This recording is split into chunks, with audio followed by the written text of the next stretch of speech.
Inside a tavern, the talk of the town is all about monsters in human form. One of the men says they call themselves demon soldiers. He then recalls an incident that happened in the city 3 days ago, where 7 mages were brutally taken out by the demon soldiers. His friend gets spooked and asks if these soldiers are really that strong. The older man replies that strong doesn't even begin to cover it, because they have human-level intelligence and magical power even greater than dragons. The young man then questions why such powerful monsters are hunting mages, and according to the rumors, they're looking for something very specific. Suddenly, the scene shifts, and a mage shoves a man while yelling at him. Our hero, Sotel, falls to the ground, completely surprised by the woman's reaction. The mage, Amira, complains that he got a little too handsy for a simple healing spell. Sotel then apologizes for the misunderstanding, but he quickly explains that her wound was complicated because it had 2 different poisons. The healer asks if she didn't go a little too far, and she turns to a blonde guy. Shiero and Radian join the conversation,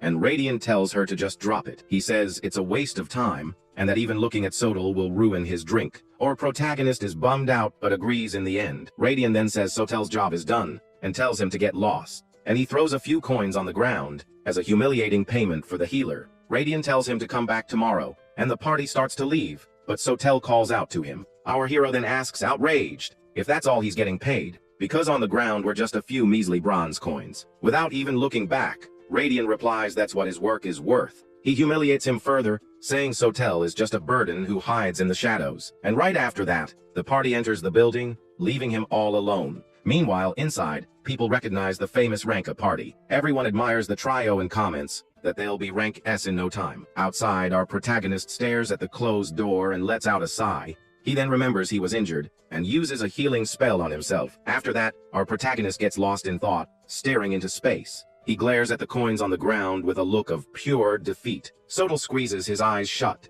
trying to hold back all his anger, and he sits on the ground, wondering what he's even doing with his life. Our hero just sits there with a completely defeated posture. All alone on that cold street, he reflects on his future. Looking up at the moon, he thinks that maybe he should just give up on being an adventurer. But he quickly ditches the idea, since he has no other skills and no money saved up. Suddenly, he gets up and decides to stop thinking about all this depressing stuff. After all, he decides he's going to go out for a drink, because saving money is just plain sad. While walking peacefully, Sotel is caught off guard by a blast of purple energy. He feels the impact, completely clueless about what's happening. The blow hits him square in the gut, causing considerable damage. With wide eyes, our hero can't process the situation. He looks down and sees his abdomen is bleeding a lot. The confusion soon gives way to an expression of anger and determination. Seeing his hand covered in blood, he wonders what in the world this is. A cloaked figure appears and laments, having missed the attack that was supposed to be fatal. Our hero senses the presence and notices it's no ordinary human. On the rooftop, the monster observes him with a powerful aura. Sotel feels an immense magical power, stronger than any rank S he's ever seen. The monster introduces himself as Xion, a demon soldier in the service of the Demon King. With a wicked smile, he says he's finally found him, and right after,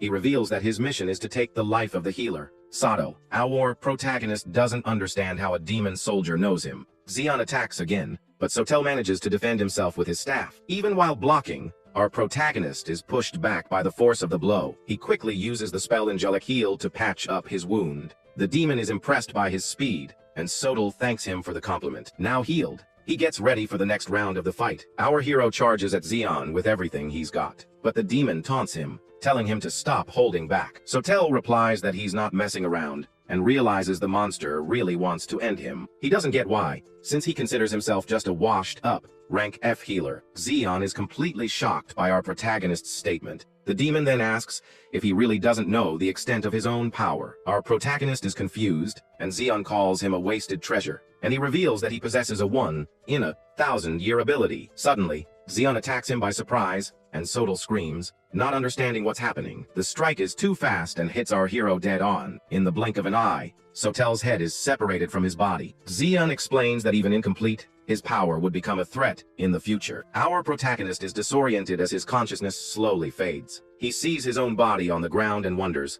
if he's really going to go out like this. Suddenly, a strange memory surfaces in his mind. In it, he sees Radian and Amira on top of a cliff, and he also sees himself fighting desperately against terrifying monsters. The faces of his old teammates appear in his thoughts.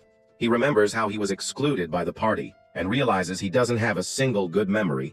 The last thing he sees is the silhouette of Radian confirming his failure. His last memory is the contemptuous look from his former comrades, all while the demon Zaun watches him with a satisfied smirk on his face. The red glint in the monster's eye reveals its malicious and cruel nature, and Sotel's last thought is that he had a really crappy life. But suddenly, the darkness vanishes and gives way to a beautiful, sunny landscape. Unexpectedly, a blue eye slowly opens, taking in the sunlight. Then, it widens in pure shock and surprise at the situation. Our hero jumps to his feet, totally confused by what he's seeing. He wonders where he is as sweat drips down his face. Looking at himself, he notices his body is different, much younger. Our hero is all alone in the middle of a forest under a massive tree. He then stares at his hands and notes that they don't have any scars anymore. Confused, he touches his chest because he's sure he should be dead. He gets up and walks to a lake, wondering if he somehow came back to life, but he quickly dismisses that idea, since that would be impossible. And upon seeing his reflection in the water, he sees the face of an unknown young man. Suddenly, 3 men appear, and one of them says he isn't dead after all. Our hero turns his head, confused by the stranger's comment. The man says he looked dead yesterday, and that it would have been better if he'd stayed that way. Sotel stares at the group, trying to figure out if they're enemies. The heavyset man calls him Tyria, and tells him to get up and get ready. Our boy is confused by the situation and assumes they must be allies, but the guy grabs him angrily, and our hero asks who they are. The man then questions if he got beat up so bad that he lost his memory, and he even threatens him with another beatdown to see if that'll wake him up. Our protagonist notices that Tyria's body is covered in wounds, just like his was. And as he realizes his soul has moved into the young man's body, a punch comes flying. But our hero stops the punch with one hand and calls the attacker Kid. The man and his friends are totally shocked by the change in attitude, because he realizes this isn't the Tyria he was used to pushing around. Suddenly, a green healing aura starts emanating from our hero's hand, and he uses the spell Fairy Heal to mend all his injuries.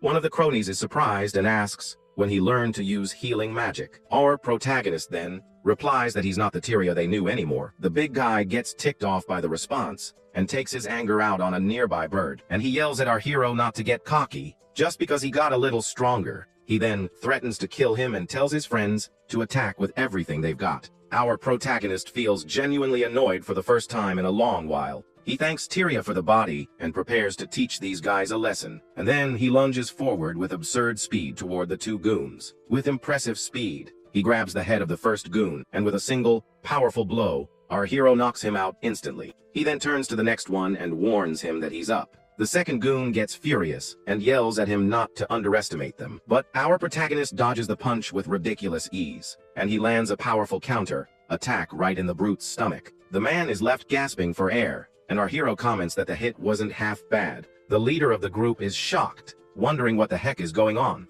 Our MC picks up the staff from the ground, with the 2 goons already defeated, and with an intimidating glare, he asks if the big guy wants a beating too. The man is completely frozen with fear at the question. He freaks out and starts yelling that just yesterday, Tyria was a useless dead weight. The boss calls him worthless and is outraged by the sudden change. Our hero replies that he's heard the word useless plenty of times in his life. The heavyset guy then grabs a club and charges at him full force. But our protagonist says that as an adventurer, he's already been through hell, and using all his experience, he braces for the enemy's attack. Our boy blocks the club and lands a solid punch right in the big guy's face. He then says that using power without thinking is like a child's tantrum, and with a final apology, he ends the fight by throwing him backward. With the last blow, he says the guy can't even beat a rank F like him, and just like that, all 3 bullies are down for the count, totally defeated. Our hero then hopes this has cleared up some of Tyria's resentment, but he wonders how such an agile and strong young man was treated so poorly, and if the body belongs to Tyria, how was he able to use his own healing magic? Our protagonist still can't believe he's been given a second life and feels lost. Suddenly, something on the ground catches his attention while he's thinking. Near his foot, he finds a slightly crumpled piece of paper. Upon picking it up, he discovers it's a status examination form. The paper reveals that Tyria was an adventurer and a rank F swordsman. Our hero then decides he'll also take the exam to understand the situation. Besides, he remembers what the demon soldier Xian said about his rare ability. The Adventurers Guild uses a special magical tool for this exam, because ranks are a system that shows an adventurer's aptitude and power. Our hero remembers he hadn't done one of these in years because his skills weren't improving, and Radian would always yell at him for wasting time on useless things like that. He then arrives at the Adventurers Guild to finally take his exam, and right after, He sits down to check the results he just received. Our protagonist starts reading the paper to first see his basic status page, and the sheet shows the name Tyria, but the class and spells belong to Sotel, the healer. The paper also shows that his spell, Prayer to the Gods, is still unusable, but he wonders if this could be the ability the demon soldier mentioned. Then he turns the page and is shocked to see two skills he didn't recognize. Our protagonist is surprised by the skills Club and Full Auto. He remembers that Club is a common skill for physical attack classes, and even though he's a healer, he manifested it from swinging his staff so much. This means the real focus here is the ability called Full Auto, because it automatically activates its effects on the user and any allies he recognizes. Our hero then wonders if this is the so-called 1-in-1,000-year skill. He decides he needs to test it in the field, but suddenly, he hears familiar voices. Radiant and his party enter the guild, and the blonde says Sotel isn't there. Amira complains that he's a terrible old man for running off without saying anything. Our boy gets tense, having completely forgotten about his former companions. Meanwhile, the trio looks for a new quest, since they're without a healer. Shiero says it's not their problem, and Radiant tells them to just pick a mission already. Suddenly, Radiant turns around, annoyed, and asks what the kid wants. He tells our hero to scram, because they're not some circus attraction. Amira then tells Radiant to just forget the old man and move on. She adds that he was useless anyway, and left them with this whole mess. Our protagonist just watches the group. Our hero is shocked, because he realizes that no one recognized him. He then turns his attention back to the paper in his hands, still processing everything. The sheet shows the name Tyria, but his healer class and rank F. He thinks about the three guys who are tormenting him when he woke up, and also about the other acquaintances who were at the Adventurers Guild. And finally, he remembers his former teammates. None of them realized he was Sotel, the party's former healer. This makes him think that maybe he can start his life over from scratch. For a long time, he was an adventurer who had given up on everything. He needed money, and for that, he humbled himself before people like them. Our protagonist remembers his crappy life with a bitter smile, but now, with a determined look, he decides to put an end to that past. He crumples the paper in his hand with force and conviction, and he stands up, ready to finally leave his old life behind. To test his new skills, he accepts a very simple mission. The task is rank E, and consists of eliminating 30 wolves from the forest. He uses the staff he picked up to defend against the creature's first attack, and with his eyes glowing, he prepares to use one of his new skills. Our hero then uses club and lands a devastating blow on the wolf. Another monster charges forward, and our boy gets ready for the next attack. With another clean hit, he finishes off the wolf and thinks about how good the skill is. Suddenly, he feels a surge of power, and sees that club has already leveled up to 2. And the party doesn't seem to be ending, as 3 more wolves emerge from the forest. With a confident smile, he prepares to test his full auto ability. Our hero then extends his hand and shouts the skill's name with all his might, but to his surprise, absolutely nothing happens, and he's left confused. One of the wolves takes advantage of the distraction and lunges at him. With no time to think, our boy reacts and lands a solid punch right in the mutt's face. He then wonders why the ability didn't activate, as he expected, but looking at the paper in his hand, he finally understands why. The skill activates automatically on him and any allies he recognizes by name. And to test his theory, he lets another wild wolf charge at him. The monster bites his arm hard, but our protagonist doesn't even flinch. And out of nowhere, the wolf's teeth shatter as if they'd bitten a rock. The creature is left with a broken jaw, crying out in pain from the result. He then realizes the skill is incredible, and with it, the damage he takes is almost 0. Our hero understands why the skill is a treasure, as it levels up faster. Now everything makes sense, and he finally understands the demon soldier's motive. Because if he develops this ability, he could become infinitely stronger. The skill wasn't non-existent, he just didn't know he had it. And now he can start over. The ability had been active the whole time, but he simply didn't know it. And since he only ever faced strong opponents, he never felt its benefits. Now his body feels as light as a feather as the last wolf stares him down. He can see the creature's every move, as if it were in slow motion. Our hero understands that he'd been receiving the skill's benefits for a long time without noticing. And after the battle, the bodies of the wolves are scattered across the clearing. He then stares at the paper with the information about his new abilities, and he thinks that the full auto skill was something even the Demon King feared. But by a twist of fate, he came back to life and can now master this skill. With a dirty face, he promises to turn the tables and live this second life like a king. Back in the city, our boy walks the streets with a new purpose. He returns from the hunt carrying a huge, heavy sack on his back. The mission was to kill 30 wolves, but he got carried away and hunted triple that amount. Arriving at the guild, he sees an adventurer trying to flirt with a receptionist. The guy is holding the woman's hand with a very charming attitude.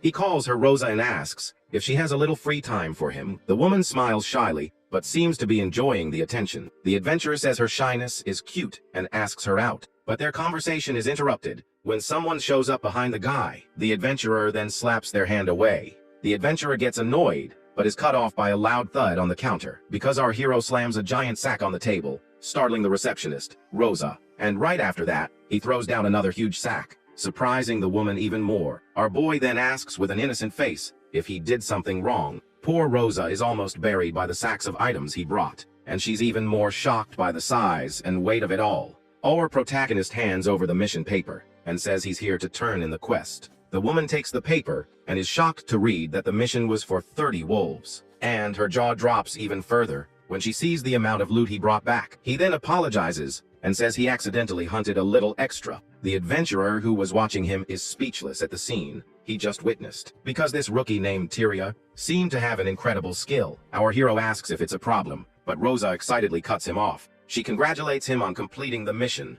and is happy with the result, and says that for a healer to bring in so much loot alone is impressive. Our boy feels a bit flustered by the compliment and just says thanks. Rosa says that at this rate, he'll be promoted to rank E or even D in no time. In his past life, he only ever received fake smiles, but now he feels refreshed, and with a smile on his face, he thinks about how being young is a really good thing. But the adventurer rudely tells him to get out of the way. The adventurer then glares at him and asks if he's a rookie around here. Our boy vaguely replies that it's something like that. The guy laughs cockily and says he can see right through him, because he accuses him of just trying to impress the receptionist. Our hero calmly asks what would be wrong with that. The adventurer then concludes that he just bought all those items somewhere. Our protagonist then questions what he would gain by doing that. The guy replies with a smug look that he's just a weakling, and he even brags, saying he always completes his missions solo. Rosa lets out a very forced laugh at the guy's pathetic display. Our boy finally gets it and realizes the guy has a crush on the woman. The adventurer provokes him to answer the accusation already. Calmly, our hero says he gathered everything with his own strength. The guy doubts it, since the wolves he hunted have resistance to magic. Our protagonist then says that unfortunately, he can't use attack magic, so he simply used his staff to take down all the wolves. The adventurer starts laughing, thinking it's all just a joke. He then says our hero is stronger than he looks, and grabs the sack. Our protagonist realizes there's no point in saying anything more to him. The guy gets annoyed by our hero's look. Our hero then tells him to take it however he wants because they won't be seeing each other again. Angered by our boy's attitude, the adventurer clenches his fist tightly, and he yells for him not to get a big head as he lunges forward with a punch. But suddenly, our protagonist's eye flashes with an intense blue light. The guy lands a solid punch on his face, but the blow has no effect at all, and the result is not good, as the adventurer screams in pain from the impact. He then looks at his hand, not understanding what just happened there. It's completely bruised and bleeding because of the punch. The guy asks what was done to him, and our hero replies, nothing. Our protagonist says he didn't do a thing, and that it was just his defense skill, and from the impact of the punch, his full auto ability levels up to 2. Thus, his self-healing and reflex enhancement also improve. The people around them comment that the injury looks pretty painful, and they even find the guy pathetic for getting beat up after starting the fight. The adventurer is filled with shame and anger over the whole situation, so he grabs his sword, ready for round 2 of the fight. He draws his weapon, completely determined to get revenge on our hero. Yelling that he'll never forgive him, he charges forward with a sword attack. Our protagonist calmly predicts the downward strike coming from the right, and he easily dodges the attack by just stepping to the side. The adventurer is shocked, not expecting him to dodge so easily. Even with an injured hand, he prepares for the next sword attack. Then he tries a horizontal slash from the left, but our hero predicts the move. Thanks to his skill, he can read his opponent's every movement. It's as if his brain and muscles were directly linked. The fight continues, and now the two face off on top of a table. The guy gets desperate, because losing to a rookie would be a joke. Completely losing it, he screams that he's going to end our hero's life. Our protagonist then challenges him to see if he can deliver on that promise. With his opponent completely losing it, our hero decides it's time to fight back. So, the adventurer lunges forward with a rage-fueled sword strike, but our protagonist dodges the attack with impressive ease, and the guy calls him a pest. The adventurer's face twists in rage for not being able to land a single hit. He tries a horizontal slash, but our boy ducks and dodges it again. Our protagonist then says the guy is an adventurer too, and gets ready for a counterattack. Seeing the punch coming, the man tries to defend himself with his sword. His eyes go wide with fear as he sees the speed of the incoming attack. Meanwhile, our hero stares him down with a serious look, his eyes glowing blue, and with a cold expression, he says it's nothing personal before striking. The adventurer attempts a desperate strike, but our guy shatters his guard. In a swift move, our protagonist grabs the guy's hand with absurd strength. The man is in complete shock, not believing what's happening. With a single move, our hero flings him away, his sword flying through the air, and to finish it off, he lands a powerful punch right in the adventurer's face. After the fight, our guy is a bit confused by the result of that punch. He looks at the staff he used in the blow and notices something strange. Our protagonist thinks he didn't use much force and wonders if another skill leveled up, but he finds out that's not it and suspects his rank might have gone up. And upon checking his stats, he sees he went from an F rank healer to an E rank. The punch sends the adventurer's mug flying, and it shatters on the floor, splashing booze everywhere. Then, his sword clatters to the ground, and the fight finally comes to an end. The guy's friends are just standing there, jaws dropped, not believing the beatdown he just took. The adventurer is left sitting on the floor, totally defeated, as our hero walks away. Our guy feels a little awkward with all the attention he's getting, so he turns to the fallen guy and asks if he's okay. The man looks up, still in shock from our protagonist's strength. Everyone in the guild, including Tyria and the other adventurers, is impressed by the scene. The loser's face turns red with shame and anger for being so humiliated. He struggles to his feet, still feeling the pain from the hits he took, and without a word, he and his buddies leave the guild with their tails between their legs. Our protagonist just watches their pathetic exit with a smirk. Suddenly, a group of adventurers approaches him with a really friendly attitude. One of them calls him man, and seems super excited about what just happened. The guy congratulates him, saying he's awesome, and that the jerk won't be coming back. He ruffles our hero's hair, who gets flustered and tells him to stop. The adventurer then calls for Tyria, who walks over to the group. The young woman thanks our boy and apologizes for him getting involved in the mess. Our protagonist says it wasn't her fault, while the other guy is still hugging him, but Tyria looks away a bit awkwardly, as if she wants to say something more. Our guy smiles and tells her not to worry, because he just really didn't like that dude. Her reaction leaves Tyria with a surprised look on her face, but then she breaks into a smile and gives him a genuine thank you for the help. After the commotion, our hero says goodbye to the folks at the guild and goes on his way. He then walks alone through the city streets at dusk. He lets out a sigh of relief as he watches the sunset over the bustling city. Our protagonist strolls through the streets,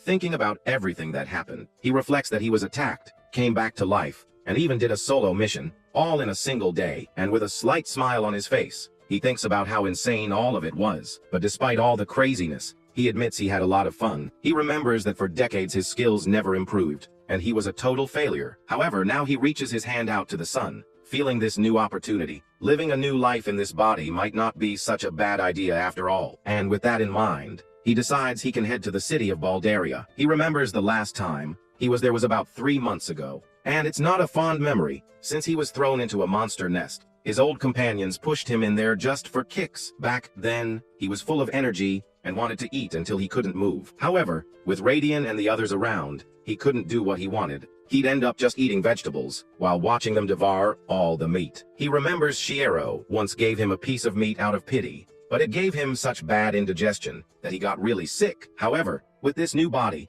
he feels like he can eat as much as he wants without any problems. Our guy then stops for a moment to reflect on his new life. He has a lot of questions about the why and how of it all, but he decides that what's done is done, and it's better to just get used to it. With a clearer mind, he enters a house to start getting ready. Decided, he says there's no time like the present and goes to pack his things. Our protagonist then grabs his bag to start organizing his items. He sits on the floor and begins to sort everything he'll need for the trip. With a smile on his face, he feels like a kid before a field trip, and soon after, he says the preparations are almost all set. However, he didn't count on a small snag in his plans. As he stretches, he realizes the kid's body was really well built. Because of that, he decides he needs to buy new clothes before he leaves. Next, our hero starts boiling something in a pot over the fire. Carefully, he removes the hot pot to finish his preparation. Inside is a potion made with 7 types of herbs and his own magical power. He thinks the name, Toxic, is a bit over the top and wonders who came up with it. Despite the weird color, he guarantees the potion's effectiveness is the real deal. But suddenly, the front door is busted open with absurd force. Our hero whips around, startled by the noise and the debris flying everywhere, and, with a shocked expression, he wonders, what in the world was that? Suddenly, a little white wolf jumps on our hero, catching him by surprise. The little guy knocks him to the ground and stays on top of him, all excited and happy. With its tongue out, the little wolf barks cheerfully at the young man. He's confused and wonders where on earth that puppy came from. Just then, a sinister fog appears out of nowhere, and our boy protects the animal. This fog transforms into a red monster with very sharp claws. The reflection of the fearsome creature appears in the protagonist's eye, leaving him shocked. He's thrown back by the beast's aura and wonders if it's real. The monster stares down the young man, who has no idea who this enemy is. The creature lunges with a swift blow, but our hero manages to dodge just in time. He then complains that problems just keep showing up one after another. The little wolf looks at him with an expression that almost seems worried. Our protagonist gets annoyed and says his day is full of disasters. At that, the little puppy makes a cute sound, as if asking a question. He faces the monster and tells the animal not to worry, because he'll protect it. At that moment, he notices the little wolf has a few scratches on its back, so the healer uses his angel healing magic to treat the wounds. Now fully healed, the little wolf looks much healthier and happier. Our hero gives a slight smile, relieved that he was able to help the little guy. Then he picks it up and decides to end this fight as quickly as possible. The fearsome creature prepares to attack, its red eyes glowing. With that, our hero grips his staff with all his strength, ready for battle. He then strikes the monster's arm with a powerful and precise blow. Even so, the enemy's strength pushes him back along with the little wolf. Our boy becomes thoughtful as he notices something strange about the beast's attack. The shadowy creature advances again, its tentacles ready to strike. Annoyed, he complains that the monster is wrecking his house like it owns the place, and with a shout, he lands a devastating blow right in the middle of the creature. The young man swiftly dodges another of the shadowy foe's attacks. The monster's body dissipates a bit from the staff's impact, but the fog creature quickly regenerates, returning to its original form. With a determined look, our protagonist prepares to continue the fight. He thinks that if he keeps this up, he'll eventually run out of energy. The hero complains that this whole situation is quite problematic as he defends himself, but as he blocks a blow, he feels something odd about the enemy's strength. The monster attacks once more, but our boy manages to defend himself. His eyes focus on the battle as he starts to understand what's going on. A memory of the blow's impact makes him realize the truth about the monster. The creature's attack left a nasty hole in the wooden floor of the house. However, he finds the hole too shallow and wonders if the beast is holding back. He then wonders why the enemy would be restraining itself in this fight. With a face full of anger, our hero continues to defend against the beast's attacks. One of the strikes hits his neck, but the wound vanishes instantly. At that moment, his self-recovery ability activates, healing the damage. With a confident look, he thinks about how useful this healing skill is. The fog creature then prepares for another powerful attack. With a fearsome roar, the monster opens its arms and charges with everything it's got. The beast advances, but our protagonist looks at it with a different expression. Just then, he gets an idea and wonders if the monster is weak against healing power. The creature attacks with its arm, which looks more like a sharp tentacle. The blow destroys another piece of the house, kicking up wood dust. Seeing this, our hero prepares to finally test his new theory. He decides he won't waste time thinking, and will find out through action. So the young man uses his fairy healing magic directly on the monster. The creature screams in pain as the healing magic deals an absurd amount of damage to it. With a victorious smile, our protagonist realizes he hit the mark. The monster retreats, feeling the power of the holy magic searing its body. Seeing the enemy's weakness, the young man advances with his staff ready to strike. He then starts using his fairy healing repeatedly on the enemy without stopping, and with one last healing blow, he prepares to end the fight for good. He keeps attacking the beast with his healing magic relentlessly. Our hero focuses all his energy into the staff for the final blow. With a determined shout, he says that this will end it once and for all. Then he jumps and uses his angel healing with all his might against the enemy. The monster faces the attack, its red eyes wide with surprise. With the impact of the magic, the creature's body breaks apart into several pieces. And so, the fight comes to an end with our protagonist standing victorious. But he's a little confused, as he sees no trace of the enemy. Our boy then opens the door and looks outside to see if everything is okay. He finds it very strange that the monster didn't leave any remains behind, and he thinks it's the first time in decades he's seen a monster weak to healing. After checking everything, he goes back inside, still thoughtful. The young man puts a hand on his head, feeling a bit dizzy and tired. Then he wonders if he might have used too much mana in the fight. But suddenly, he feels a strange sensation coming from the boy's body. His full auto skill levels up, and he finds its growth rate to be way too fast. With that, he wonders if the boy, Tyria, had something special about him. At that moment, he turns and sees the little wolf staring at him intently. The little guy seems to be in a guarded stance, suspicious of what happened. So our hero approaches and tells the animal not to be so defensive. With a calm gesture, he holds out his hand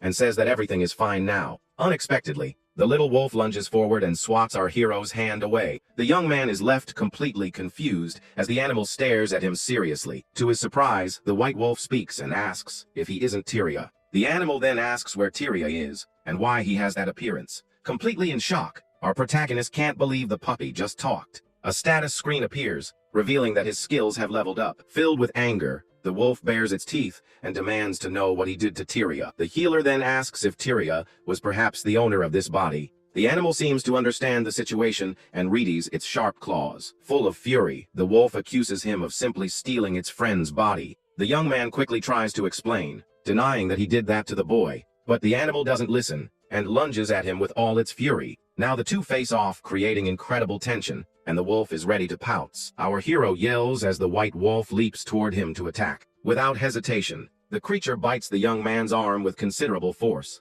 Even with the bite, he maintains a serious and focused look on the situation. The wolf stops for a moment, looking very confused by the result of its attack. The animal keeps biting his arm, but it doesn't seem to have any effect. The healer then asks what happened all of a sudden. Since the bite didn't hurt, the wolf stops its attack and complains that its stomach hurts. Our hero is confused and wonders if it still had some injury, but in reality, the little guy was just hungry and asking for food. The healer then gives an awkward smile upon understanding the situation. With that, he serves the potion he prepared, and the wolf devours it instantly. The young man watches the animal eat with a very suspicious look. The little wolf is amazed by the taste and says, "It's overflowing with power." Our boy finds that very suspicious, as the animal started speaking more clearly, so he asks if dogs can have that kind of soup. The animal replies that it's not a dog, so there's no problem. The young man keeps staring at the beast with a look of disbelief. He then comments on the wolf's dog-like appearance, which it ignores. Then our hero says, the animal bit him quite a bit earlier. The wolf apologizes and says it didn't realize he was complete. The young man doesn't understand what that means, but the animal says he'll find out soon. With a thoughtful look, he decides to ask the little wolf another question. He then asks why the animal was with Tyria's body. The wolf explains that Tyria was a child chosen for some reason. The creature says it had the mission to care for and protect the boy. Our hero then says it should be panicking because Tyria is already gone. The wolf nods in agreement and says that what he said is true. It then smiles and says that must have been the boy's destiny. Our hero says that Tyria was 18 years old and that what happened is a shame. Therefore, the creature says its mission now is to guide our protagonist. The young man gets a bit tired of hearing that same story again. He then changes the subject and asks what that monster from before was. After all, he had never seen a fog creature that was weak to healing magic. The wolf then replies that, to be honest, it doesn't know much either. It only remembers being suddenly attacked when it went out to look for Tyria. The healer gets stressed out because demons and strange monsters have appeared.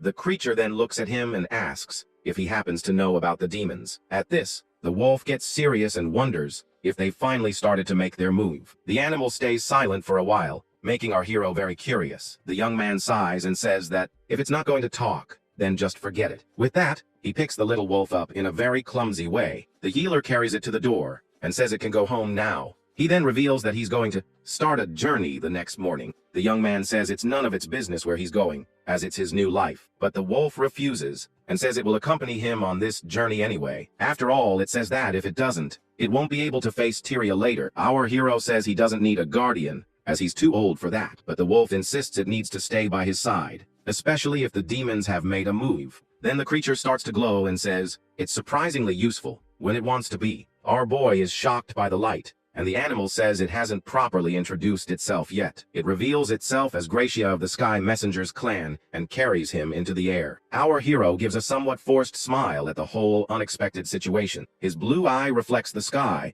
as he flies on the back of the giant creature. With that, the two fly through the skies at high speed, soaring over the entire city. Then he gets a view of a couple holding hands, walking down the street, and also of a guy dancing, and another one crouching to pick something up from the ground. Gracia then tells Sotel to use him if he has a goal for this journey, and with that, the two continue their flight through the city's skies toward the horizon. The healer becomes thoughtful at the word Koos, as he doesn't really like it. After all, that word reminds him of how he was used and betrayed in the past. He remembers his old companions and how he was cast aside by them, but he sees it as a contract where he receives benefits in exchange for being watched. The young man thinks that maybe it'll be good to spice up his new life a little. With a smile, he agrees and says he will use him without any reservations. Gracia then asks for their first destination, and our hero replies that it will be Bardalia.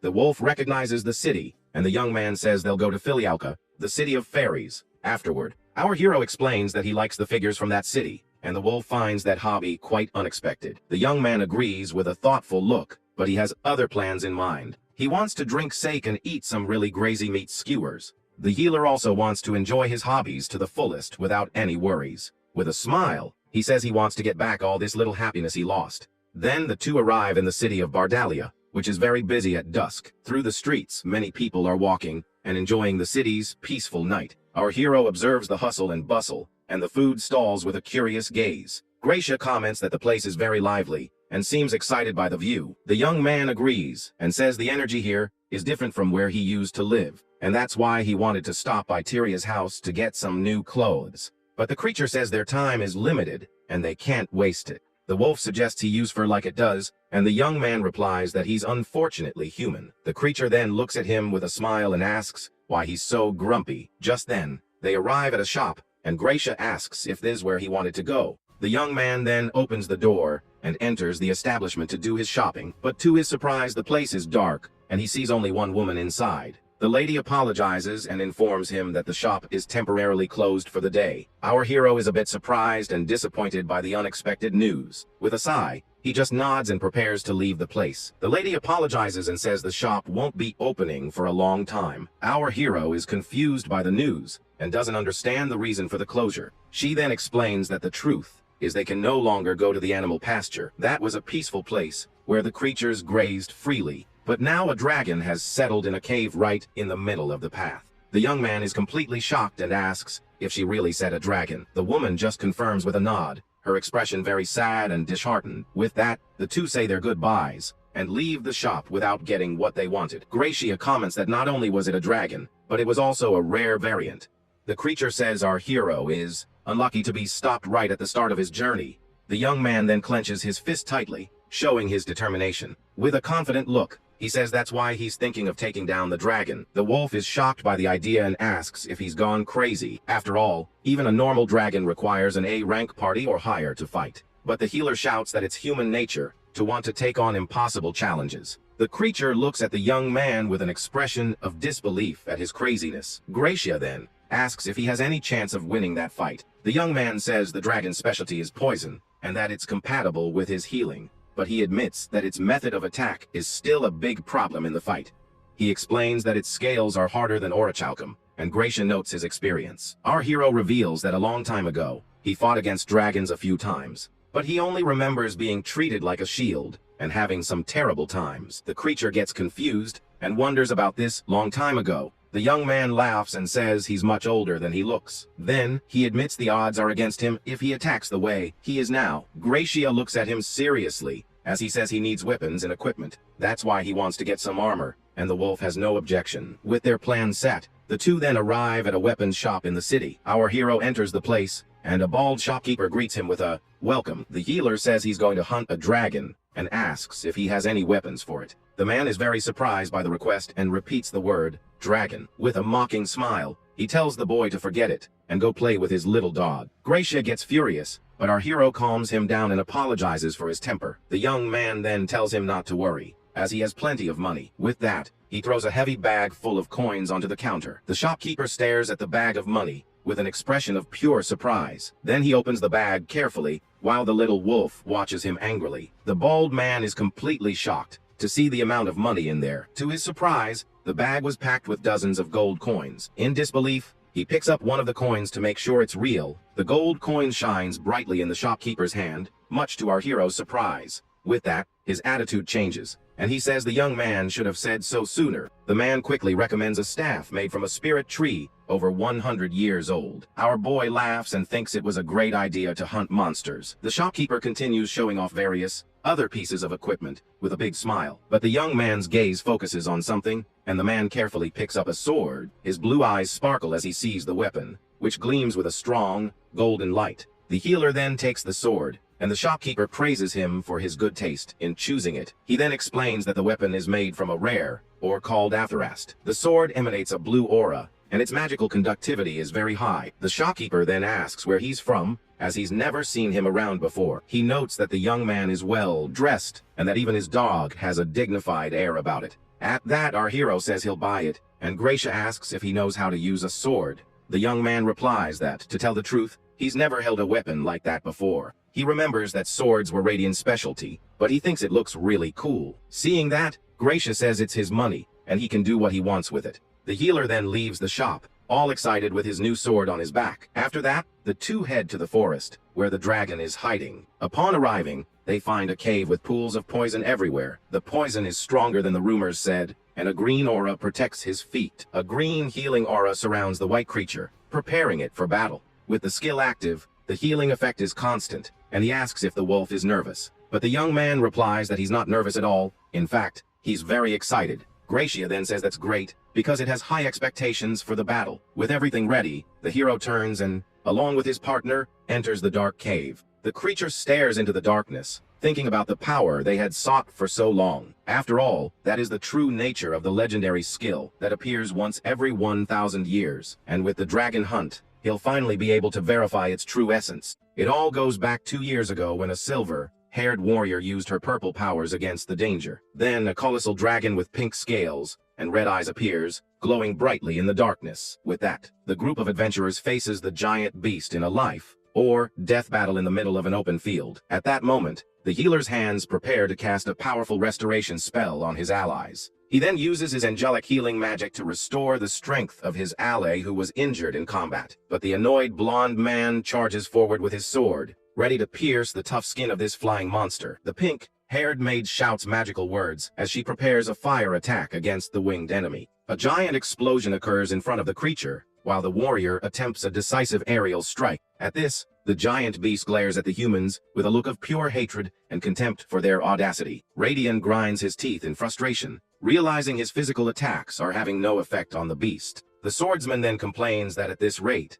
they'll all be exhausted before they even win the fight. At that moment, the sorceress with glasses orders an immediate retreat for the group to save their lives. The trio's leader looks surprised, realizing he can't defeat the monster alone in his current state. With that, he takes a firm step back, as he plans a very cowardly move against his teammate. But the weak young man watches the blonde man approach with an expression full of malice and great hatred. Then, the brute grabs Sodal by the collar and says that if he has enough energy to talk, he should be useful now. He throws the poor healer toward the danger, just to buy some time and get away as fast as possible. The silver-haired warrior watches the scene, completely shocked by the cruelty of her own ally. However, the mage gives a wicked smile, as she already expected the leader to do that to the useless boy. In the end, the hero falls to the ground alone, as the others run away, leaving him behind as simple bait. The young man is paralyzed with fear as he remembers his past life, and the terror he felt that day. He remembers the creature opening its huge mouth, ready to swallow him whole without any mercy.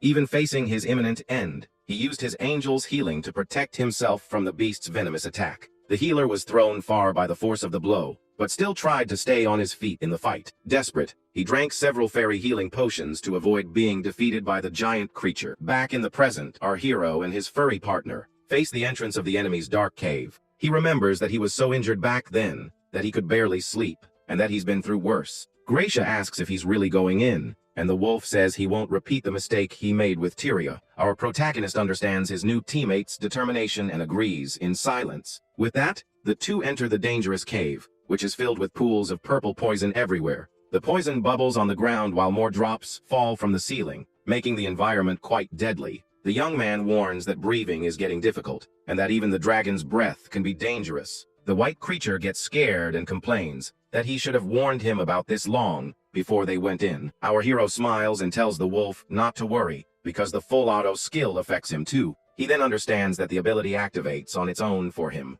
and any allies he recognizes by name. Gracia gets super excited by the news, and says he's counting on the healer's power. The pair then advances deeper into the sinister cave. Surrounded by a very intimidating purple aura, they walk carefully through the place, preparing for their encounter with the giant monster that lives there. Suddenly, the animal stares at something ahead with an expression of pure panic and great fear. Our boy senses the imminent danger and yells for his partner to watch out for the surprise attack. With that, the protagonist acts fast and shoves Gracia away while defending against the dragon's tail attack. The poison-covered tail whips through the air, and the creature finally reveals itself completely in the dark cave. The monster's body is covered in a purple goo, and its red eyes glow with a thirst for battle. But despite the danger, our hero remains calm and faces the beast with a serious and very determined look. The dragon then attacks again with a powerful swipe of its tail, trying to crush the young man at once. The impact of the attack kicks up a cloud of dust and poison that hits our protagonist head on. With that, the poison splatters everywhere, and even with protection, the young man feels the pain of the corrosive attack. He then realizes that his auto heal alone won't be enough to withstand the power of that poison. So, he uses his fairy healing, creating a green energy barrier to protect himself from the damage. He is surprised by the spell's power, and realizes his new weapon is better than he imagined. The beast roars furiously while our boy compliments the enemy's power without showing any fear. With a confident look, he grips the handle of his new sword, preparing to finally counter-attack. He then says that if the dragon thinks this will stop him, it's mistaken, because he won't lose his second chance. The monster charges with all its might, ready to finish off the adventurer who challenged it. Gracia panics because the young man has never used a sword, and has no idea what he plans to do with it. Then, our hero wields the sword still in its sheath, as if it were a large wooden club. He uses his club's skill and lands a blow on the dragon's head with the sheathed sword. The little wolf is completely shocked by the scene, not expecting such a bizarre move from his partner. The blow has no effect, and the beast roars as the young man admits his plan didn't work out so well. The wolf yells that it's a sword and he needs to unsheath it, and our hero laughs and agrees with him. Then, the dragon opens its enormous mouth to launch another one of its poisonous attacks. With that, the slimy beast unleashes a blast of green venom toward our hero. Even so, the young man faces the attack head on with a serious and determined look. The venom hits him squarely, completely enveloping him in a toxic and deadly cloud. At that moment, Gracia panics and shouts his partner's name, fearing the worst. The entire cave is covered in a thick green smoke, with no sign of the protagonist. But to the little wolf's relief, the smoke begins to clear, revealing the young man's silhouette.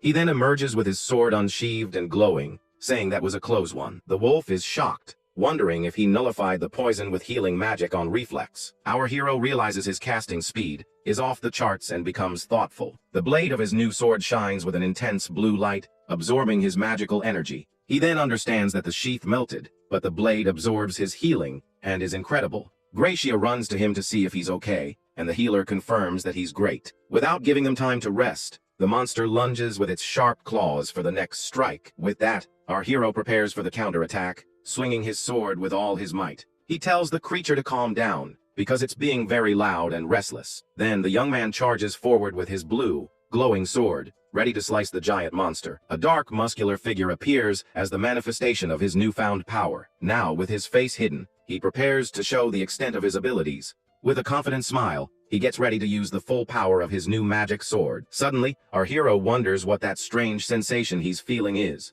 With that, he charges forward with his sword in a swift and precise movement against the enemy. He then realizes his body is moving on its own, as if it remembers how to fight. In the blink of an eye, he cuts off the dragon's arm with absurd ease. The young man then pierces the beast once more, as if acting on pure instinct. His eye glows blue, as he says he's seen that move before in the fight. His sword glows intensely as he prepares for the next attack. The monster roars in pain, feeling the deep cut the young man just made. Even with the serious injury, the slimy creature doesn't give up and remains standing. Our hero faces the wounded dragon calmly, and with a very serious look. He then closes his eyes, and seems to finally understand what is happening. With that, he realizes that Tyria's will still remains in that body. He remembers that Tyria was an F-rank swordsman, and that his body has memories. Now he understands the feeling he had, because it was the boy's will to fight. The healer then calls out to Tyria, and says they will fight together from now on. The dragon glares at the young man with its red eyes full of anger and hatred.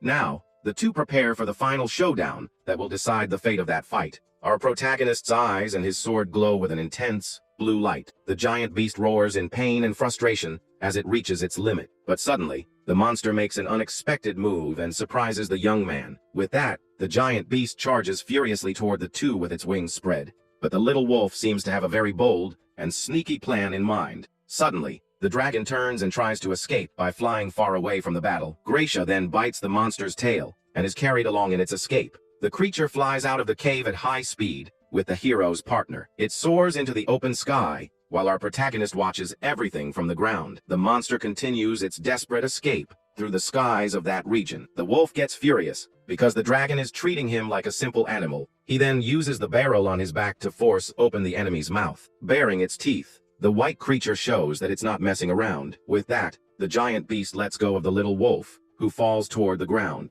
Our hero watches everything from below, not knowing what to do in that situation. Gracia then shouts his partner's name, asking for quick help. He calls him to battle and tells him they should go all out against the creature. Our protagonist then mounts his partner in mid-air with a perfect jump. Now together, they will show that the sky doesn't just belong to the dragon. The young man laughs and uses his healing on the wolf, who hates being called a dog. Gracia reveals himself to be a sky farer and charges ahead at full speed. The duo flies, and the healer attacks the winged monster with an aerial strike. He says that next time, they should take it a little easier. Our hero shouts that he'll want to hear the full story about the sky farers later. With that, he dives toward the dragon, ready to deliver the final blow to the creature. His sword glows intensely as he prepares to pierce the monster's thick scales. Then, the sharp blade pierces the giant beast's flesh, releasing a powerful purple energy. He holds on tight to the sword as the dragon's body begins to fall toward the ground. With a single, well-aimed strike, the monster's head is separated from its body, and the fight comes to an end. Our hero then says that one day, they will sit down and talk about everything calmly. With a smile, he says they have plenty of time in this life to catch up. After the battle, the dragon's body lies in the river, and our hero rests on a rock. He stares at the water with a thoughtful look, processing everything that just happened. At this, his partner approaches, and he looks up at the sky with a feeling of victory in his chest. He holds his sword and says to himself that he finally managed to defeat the creature. With his own hands and that sword, he overcame his first great challenge alone. That was the first victory he achieved by himself, and also a testament to Tyria's life. The young man who passed away beside him is still etched into that body in his memories. With this in mind, he grips the sword's hilt with strength and determination. Our protagonist then says he needs to value this new chance and the boy's memory. He is no longer a burden or a dead weight, because now he has managed to defeat a dragon on his own. Gracia then asks if they are leaving already, and our hero confirms with a serious look. He says that from now on, he will keep growing to clear away his regrets and Tyria's. With the victory, his full auto skill levels up, improving all of his stats at once. At this, his partner Gracia looks at him, satisfied with the outcome of the fight. The young man still feels Tyria's presence by his side, as if they were connected by the battle. The wolf then calls his old friend's name, with a tone of regret in his voice. He admits that he was wrong and that's why he lost Tyria, but now he can't make the same mistakes again. Therefore, he promises to guide our hero, so that together they can fulfill the young swordsman's will. With a determined look, the creature says that to do so, he also needs to prepare for the future. The scene then changes to the city of Baldaria, where night falls peacefully over the houses. From above, a mysterious cloaked figure observes the city, with a very sinister blue crystal ball. In the sphere, he sees the image of our hero and his partner after their victory against the dragon. The strange being says that for a human, the young man is quite impressive, but still not enough. With a single gesture, he shatters the crystal sphere into many pieces very coldly. The figure then sits on a rooftop, observing the city with a malevolent gaze. He reveals his red eyes and a sinister smile, saying the young man has annoyed him. Meanwhile, the night continues peacefully in the city, with stars shining in the purple sky. The scene changes again, and now we see the sign of a bustling tavern full of people. Inside, our hero and his partner are sitting at a table, enjoying the place. The shop lady thanks them for defeating the dragon and saving her business. The young man is eating peacefully when he notices his partner is also eating at the table. He then tells the lady not to worry, as he did it simply because he wanted to. In the tavern, the owner thanks the young man and the white wolf for accepting the job so kindly. She mentions that the dragon has been defeated and the local livestock survived, despite losing a lot of weight. With a sigh, the woman confesses she was ready to close the restaurant because no one would accept her quest before. The young adventurer continues eating and comments that it would be a huge waste to close a place as good as this one. The owner then thanks him from the bottom of her heart and looks at the hero with a great sense of gratitude. But she soon asks them to come back in the future because they haven't seen everything the establishment has to offer. Smiling, the dark-haired man replies that he will definitely be back. as he's eager to try more of the house specials. The atmosphere in the place is very friendly as other customers enjoy a relaxing evening in the quiet village. At that moment, the young man devours another piece of meat and realizes his appetite seems to have no end. He reflects that being young is truly the best thing in the world as he hears his furry partner call him loudly. With that, the white animal is delighted with the roasted meat and hastily asks for more food at the table. But the protagonist hands over another plate and warns the little wolf not to overdo it during their dinner. The inn remains very lively as the travelers finish their meal to soon continue on their journey across the world. Shortly after, the pair departs on their mount and crosses the fields under the moonlight, passing by a calm river. The healer asks if their next destination is indeed the fairy city called Filialka to see a famous major event. It's a magic performance where a dancer performs incredible moves in the middle of a packed arena. But the furry beast questions the point of watching magic tricks that serve no useful purpose. With a smile, the hero tells him not to say that, because he'll surely end up liking it when he sees it up close. Suddenly, a sharp spear flies through the air at high speed, passing very close to the two friends' faces.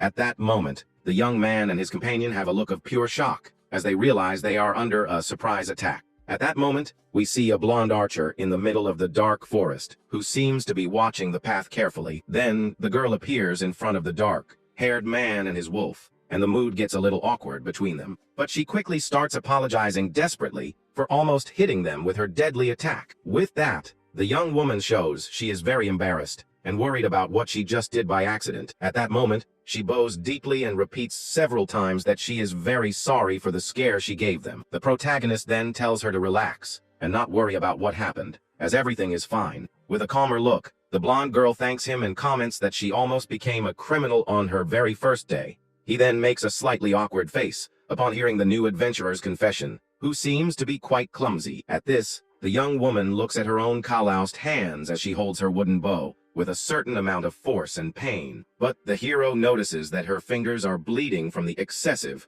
effort during her training today. The young man then asks if she has something important to do so quickly in her injured state. Surprised, the archer stares at the young man, not quite knowing what to say to his unexpected concern. Even so, she tries to hide the pain and says she needs to leave soon to not waste her time. At that moment, the dark-haired man observes her with a very serious look and realizes there's something wrong with this girl. This reminds him of himself, of the hard life he used to live, and he still sees himself in her. So, before she could walk away, the adventurer asks her to wait a second, quickly getting her attention. At this, he takes the young woman's injured hand and examines the deep cuts caused by the bowstring she uses. The healer then uses his fairy magic, creating a bright green light that envelopes her entire injured palm. The magical energy starts working instantly, closing all the wounds and relieving the poor blonde its fatigue. Finally, the girl is shocked to see that her hands have been healed so quickly and effectively by the young man. With that, the young man says she's pushing herself too hard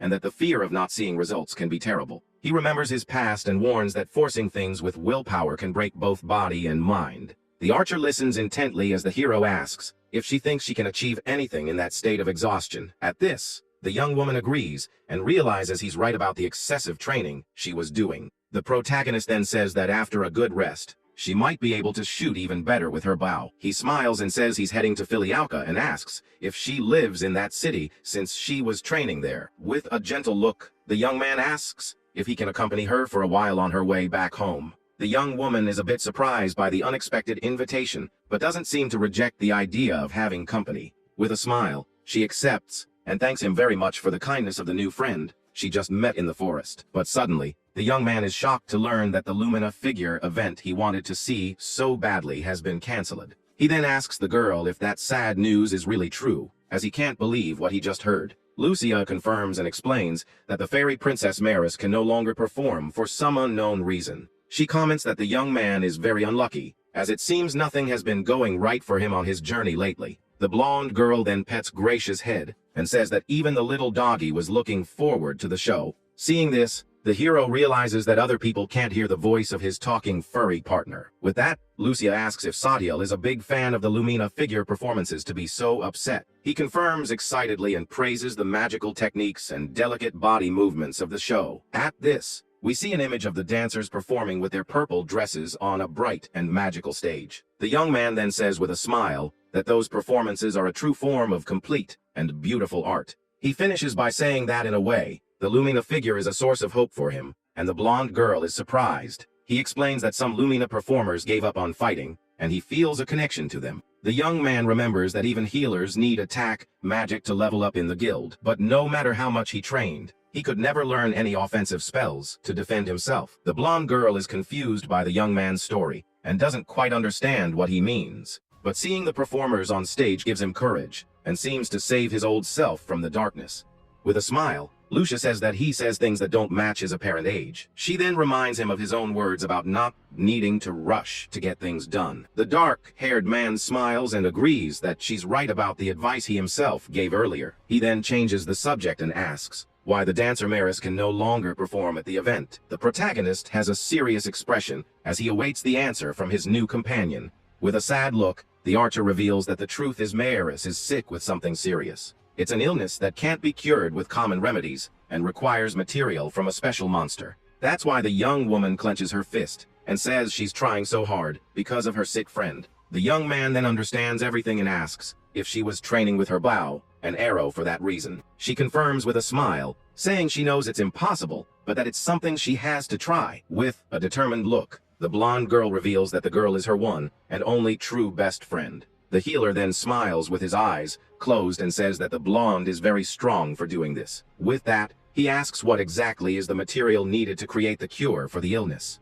The young man gives a slightly sheepish laugh upon hearing the name of the ingredient, which seems quite familiar. The girl finds his reaction reckless, but the hero comments that they have a dragon liver. The young man shows the dragon liver to the blonde girl and asks if they can save Maris with it. At this, the archer is left completely speechless by the revelation and stares at the item with wide eyes. With that, the hero holds up the pinkish organ and says it can't be a lie because he got it himself. The scene then shifts to the city of Filialka, where the magical night covers the houses with a purple glow. Inside, we see Maris lying in a bed with red marks, showing the severity of her illness. Lucia runs into the room and calls for Dr. Eleanor, who waits for her with a serious expression. The brown-haired doctor looks at the young woman with a calm and professional expression on her face. With that, the doctor sits beside the bed while the blonde girl approaches to deliver the great news.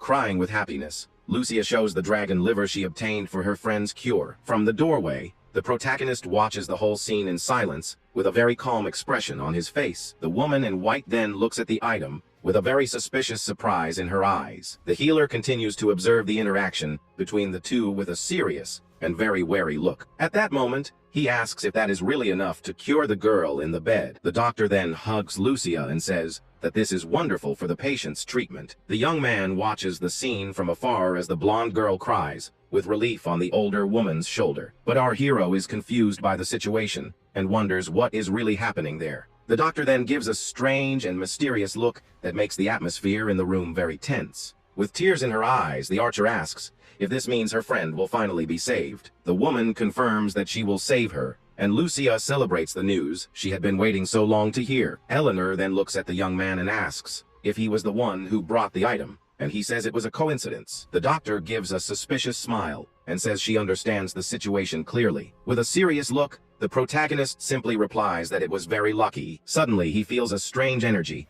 and his eyes widen in shock. He then wonders why his full auto skill activated, even when he wasn't in combat. At this, the woman's movements seem slow, and he questions if it's the enhanced focus. A dark figure with glowing red eyes suddenly appears in his mind. He has a vision of a giant skeleton as the doctor says she will prepare the medicine.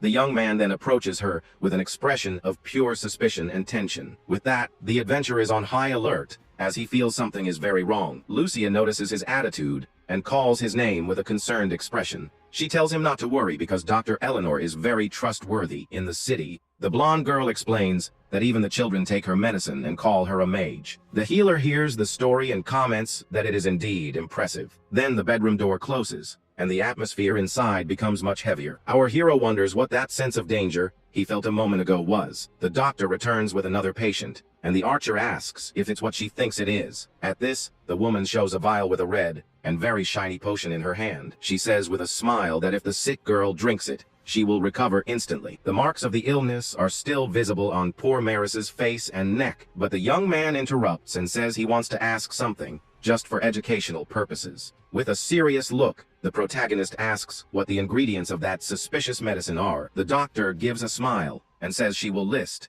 some of the components of the magic potion. At this, she mentions dragon liver and other items as she prepares to give the liquid. She then says that the rest of the ingredients are a secret and brings the vial closer to the patient. But the young man acts fast and grabs the woman's arm, stopping her from giving the medicine. With that, he says that even a healer like him knows that potion. A dark image of a skull forms in the red liquid, revealing the truth. Then he reveals that it's a deadly poison that destroys people from the inside out.